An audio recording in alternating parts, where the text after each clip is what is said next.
Hello, welcome back to News Time. This is Kanjo channel. So let's go to what we have today. It's about the leader of indigenous people of Biafra, Mazi Nnamdi Kanu, in his Facebook page. He wrote, "Good news.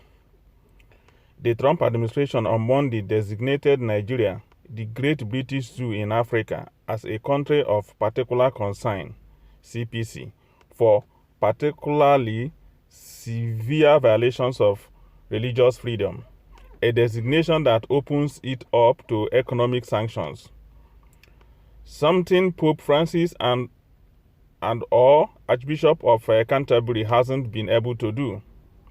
Fulani Janjaweed and their supporters in Britain's Foreign and Commonwealth Office in London must know that unending genocide against Biafran Jews and Christians of the Middle Belt has consequences, and this is only the beginning. A contraption can never ever be a country, no matter how unreasonable the inhabitants are, even one created by a white man, as is the case with Nigeria. Nigeria is a manifest absurdity, and only a black person afflicted by the severest form of inferiority complex will dare endorse it.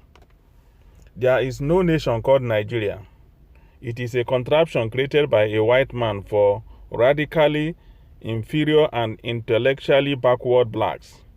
That is why the British-backed Fulani Janjaweed has been allowed to get away with the murder of non-Muslims. Yeah, the federal government was quick to react to this anyway. So let's see what the Minister of Information, Lai Mohammed, said. The Minister of Information, Alhaji Lai Mohammed, has reacted to the story making the rounds that the country engaged in religious freedom violation. United States yesterday blacklisted Nigeria for engaging in what it described as systematic, ongoing, egregious violations of religious freedom. U.S., through the Secretary of State, Mark Pompeo, designated Nigeria for the first time as a country of particular concern for religious freedom violation alongside nations like China, Iran, Pakistan, and Saudi Arabia. Reacting in a statement obtained by the Cable on Tuesday, Mr. Lai opined, Nigeria does not engage in religious freedom violation, neither does it have a policy of religious persecution. Victims of insecurity and terrorism in the country are adherents of Christianity, Islam, and other religions. The minister said the country jealously protects religious freedom as enshrined in the country's constitution and takes seriously any infringements in this regard. Well, this was Lai Mohammed's own version of the story. You see, this Lai Mohammed, he thinks that what he is doing, the world is not seeing it, or the world is not hearing anything. So the killing of Christians in that country is not something any reasonable person will come and then deny it. Even though the U.S. government is not in Nigeria, but they have embassy, and of course they also have intelligence agencies that are working there in Nigeria and giving them raw information of what actually is taking place in Nigeria. That apart, we have Nnamdi Kanu, who is also feeding the U.S. government with information of atrocities being committed by Fulani Janjaweed in that country to the U.S. So, for Lai Mohammed coming out to debunk it is not good for him. Instead of thinking of how they can bring solution to the problem, he cannot say that Fulani herdsmen or Boko Haram or ISWAP or bandits, all of them having the same agenda to Fulanize the whole federation, that they are not in existence in that country. He cannot deny that. This is what has been happening. Every day there are killings going on in that country. They are burning churches, they are ransacking villages, indigenous people, especially the Christians. So killing them, chasing them out of their villages, possessing their land, possessing their villages, in fact changing the names in their villages. So, and Lai Mohammed has the bold mind to come and refute this. Instead of discussing with America how they can solve the problem, that is what a responsible government is supposed to do. Is to do what? Discuss with America and see how they can get solution out of this if they are not the ones responsible for this problem. So coming to the newspaper to deny it is not helpful at all. It portrays exactly what the government is doing, because the actions of the government prove that they are the ones responsible for all these killings. So you cannot say that there is insecurity all over the country. For that reason, you exonerate yourself or disprove what the U.S. Department have just said. No. Actually, there is insecurity all over the country. Who are the people causing this insecurity, the killings in particular, all over the country? It's Lai Mohammed people tribe. The Fulanis. They are the one doing it. Killing left and right. Killing Christians. Chasing them out of their churches, burning down their churches. And you have the gall to come and disprove it in newspaper.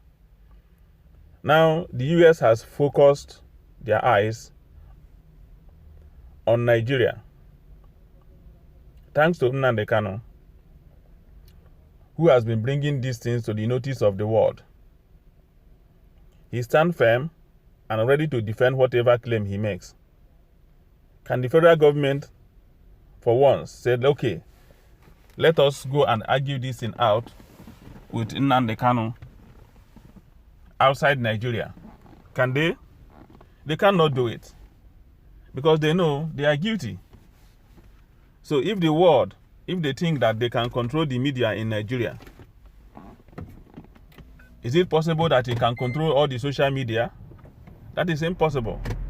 If you can control the mainstream media, you cannot also control individuals who are now, everybody is now a journalist, bringing you videos and information, what is happening raw. It's not a matter of edited news or videos.